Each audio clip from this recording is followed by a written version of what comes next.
My name is Rick Mannon, and I have the pleasure today of interviewing Bryan Fogarty's mother, Virginia, and sister, Lynn. Bryan Fogarty, in the 1980s, was an OHL superstar, and he grew up in Brantford. He was chosen first overall in the 1985 OHL draft by the Kingston Canadians. In 1989, after breaking Bobby Orr's 23-year-old record and smashing Cam Plante's record with 155 points in 60 games, named Canadian Major Junior Hockey Player of the Year. Both records still stand. He maintains the distinction of recording the last natural hat trick as a defenseman with the Quebec Nordiques on December 1st, 1990 against the Buffalo Sabres. Unfortunately, Bryan passed away March 6th, 2002 at just 32 years old. What drew Bryan into the sport? Well, like most children, Canadian children, hockey is big in their life. And our family, I think it was hardwired into our veins. Hockey night in Canada and everything was, it would have been glorious to have this. So he, between my grandfather and my dad and my mom, plus his older brother played street hockey with the bigger kids, and he was the littlest one in the family. And so, you know what, I want to be like those big kids, and I want to be out there, and I'm going to play. And he just loved it. He played with the big kids, and it just went from there. And then it was, oh my gosh, it went from that to the 5 a.m. wake-ups and driving everywhere and hockey bags and stinky stuff. And he absolutely loved the camaraderie of his teammates, and many years in the station wagon with 5 or 6 other kids and laughing and joking and having a great time. But at one point, I think he figured, you know what, I'm good at this. And at a very young age, he had the determination, I'm going to get really good at this. And he would practice and practice and practice and shoot and, all kinds of strategies. And basically that's how he got interested in it. Did Bryan have any mentors that had an impact on his life or sport? Well, there were several. First of all, I'm going to say, and most importantly, our parents. My dad had this instinct about him. He never gave up. He always believed that, anything was possible. And I think he instilled that in Bryan. My mom, most people don't know this, but my mom was more the athlete in the family. She played basketball, she played ringette. She believed that we all should not be sitting in front of a TV. We should be out and we should be active, involved in sports and enjoying life and having a good time. So those are the first and most important mentors. In his younger years in the Brantford minor hockey, there was a gentleman by the name of Mr. Warren Bouchard, who was his coach for 1 year, I believe. But with Warren, he got Bryan. He understood how to motivate Bryan. He understood what made him tick. And he really embraced that, and he would contact Bryan and, explain, when Bryan had issues were, within the sport or whatever, and Warren would talk him through it or call him on the phone or whatever. So he was very, very important piece of the puzzle. And then finally, Mr. Bill LaForge, which was his coach for the Niagara Falls Thunder. he was a very controversial coach, or people say, but Bryan admired him and respected him beyond whatever. And the two of them got it or understood each other, and one fed off of the other, I think. And so those are probably the most important people in his life. I mean, other than his family, he was always in touch with us. And he didn't have, he had lots of acquaintances and whatever, but he had truly lifelong friends. And one of them was Brendan Roach, from 8 years old when we moved here. Brendan Roach was in his life, and Greg Hover was his buddy till the very end. So, yeah. That's terrific. What are some of the highlights of Bryan's sporting career? Oh, well, highlights. Well, he was a talented kid, and he could skate like the wind, and he had a vision on the ice that it's like he had a photographic memory, that he could know exactly where someone was placed, and he could send that puck right in on the right part of the stick.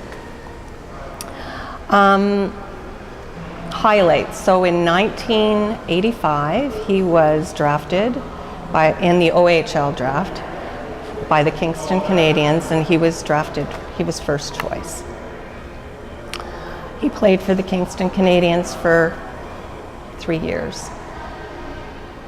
In 1987, he was drafted 9th overall in the NHL draft by the Quebec Nordiques. After the draft, he played another little bit for Kingston, and then he was traded to a newly formed, well, it wasn't really newly formed, it was the Hamilton Steelhawks, yes. They moved to Niagara Falls and became the Niagara Falls Thunder. And that's where he was under the coaching of Bill LaForge. Also some amazing other hockey players. And that's when the magic happened. And he had the year of his life. And during that year, he scored 47 goals, 108 assists, for a total of 155 points. And by scoring those 47, he beat Bobby Orr's record of 38, which was in 1964-65. It was also matched by Al McGuinness in, I'm going to say 83, 84.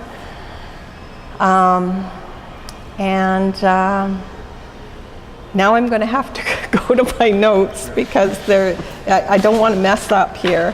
So it was, for Al McGuinness, it was 1982-83. And his 108 assists broke the records for assists in a season by a defenseman by Doug Crossman, which was 96. And that was when he was playing for the Ottawa 67s. And his 155 points bettered Denny Potvin's record of 123, set in 1972-73. And he also broke the Canadian Hockey League record of points by a defenseman, which was 140, that was set by Cam Plante in 1983-84. So, and during that year, or because of that year, he was nominated the CHL Player of the Year, the CHL Defenseman of the Year. He won the Red Tilson Trophy for Most Outstanding Player. He won the Eddie Powers Memorial Trophy for Scoring Champion. And he won the Max Kaminsky Trophy for Most Outstanding Defenseman. He was also named the Hockey News Junior Player of the Year for 1988-89 season. And because of all the goals and assists and points, he won the OHL Milestone Award for that. He also holds the OHL game record for the most points in one game by a defenseman. So and that's 8 points, and he did that twice. So those are probably the most.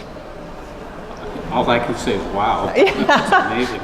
Yeah, but he was very humble about it. He wasn't a showboat. He wasn't glory.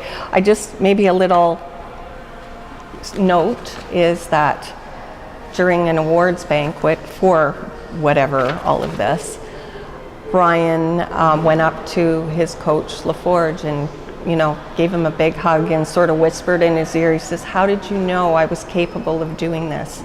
And he says, you just have it. And Bryan, during that time, like for that award, he had won 2 tickets to Hawaii, and he gave them to Bill. And he says, "Here, I want you to have this." And Bill said, "No, Bryan." He says, "When you make it to the NHL and you can afford it, we'll go to Hawaii together." So. It's a great story. Mm-hmm. How has hockey impacted Bryan's life? Hockey was Bryan's life from a very, very young age.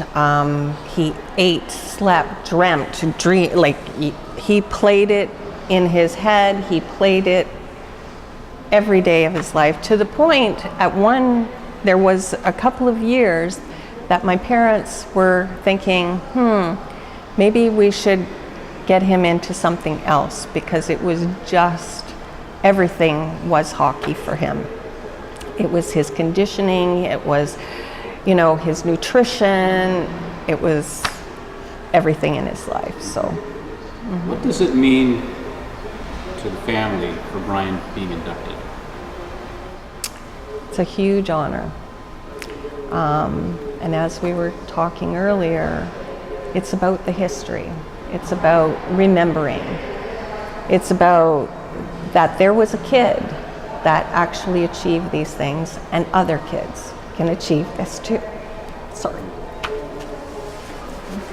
Yeah, it's definitely an honor. The biggest, I wish that our dad was here to have experienced this in his lifetime.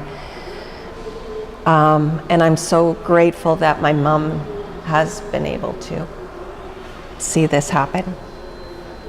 What advice would you share with a young aspiring athlete? Well, dream big.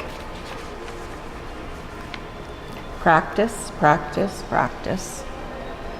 Play every game.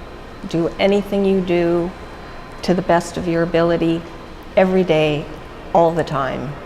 Never stop. If this is what you want, you have to perform at your highest level every single day, every single moment of your life.